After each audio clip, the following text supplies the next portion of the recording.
When I was a kid, I loved Halo. It came bundled with the original Xbox along with Amped.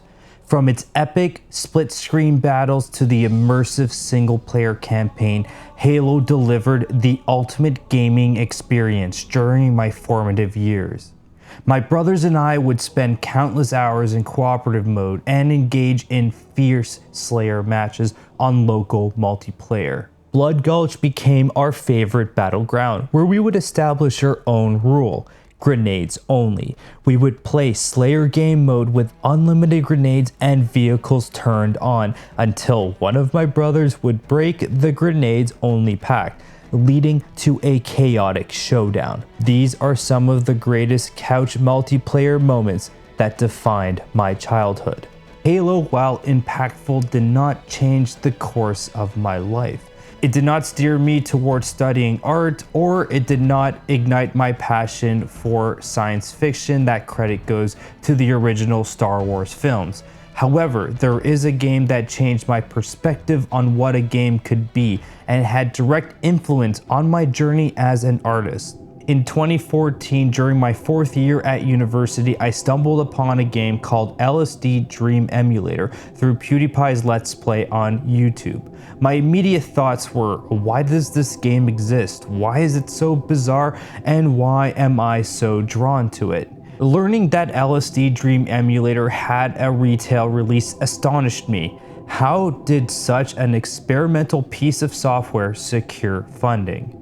Osamu Sato, a Japanese digital artist, photographer, and composer, created LSD Dream Emulator to challenge the conventional gaming norms and leverage the PS1 as a canvas for art.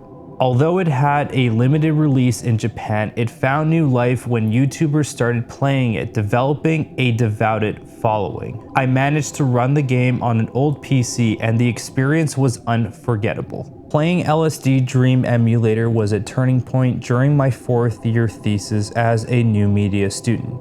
Our thesis was meant to be a new media art piece that would undergo critiques by a professional panel, determining its worthiness to be in an art gallery along with other classmates. My initial presentation did not go very well, so I made a pivotal decision. I scrapped everything, and much like Osamu Sato, I set out to create my own emulator. I tweaked some code I had from another project in my experimental media class, and I birthed Third Eye Emulator.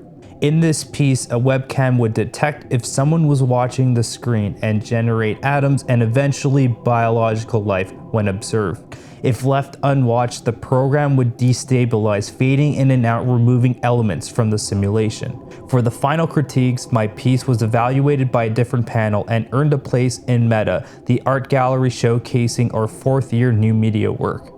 LSD Dream Emulator empowered me to think creatively and outside the box. It removed my fear for trying something new, proving instrumental in my artistic journey. But this was not the last time a game would impact my life.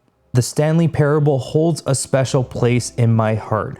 Much like LSD Dream Emulator, it too defies conventional gameplay, allowing players to embody Stanley as his actions are narrated in an empty office environment. The game offers a labyrinth of endings, hidden secrets, and branching pathways, all woven into a seamless meta-narrative that enhances the gaming experience. When I ventured into making my first commercial game, the Stanley Parable served as my primary inspiration. Multiple branching pathways became a cornerstone of my creation. After release, people drew comparisons between my game, the Indigo Parallel, and LSD Dream Emulator. The influence from LSD Dream Emulator happened later in development. For example, when completing a certain pathway, the game will undergo unique transformations, such as textural changes, inspired by LSD Dream Emulator. The game also features eccentric entities and live-action cutscenes directly influenced by it. Other games such as Half-Life 2, The Talos Principle, Portal, Cruelty Squad, and Soda Drinker Pro also left their mark on me and my game. Still, the Stanley Parable and LSD Dream Emulator were the main catalyst. On releasing the Indigo Parallel, I made a career pivot and now create games full-time. When games inspire you to create art, shift careers, engage in cosplay, or explore new horizons outside of the virtual world, they cease to be mere interactive experiences and become transformative forces. Video games can be profound and meaningful, helping individuals navigate the complexities of life. Each of us play games for various reasons. The activities we pursue outside of the gaming realm can be influenced by many factors. For me, video games have had a profound impact on my life. Now, I have a question and a challenge for you. What games have left a meaningful imprint on your life? And can you draw inspiration from them to learn, create, explore, or pursue new interests beyond the confines of the game world? Thank you for watching this video and being a part of my journey.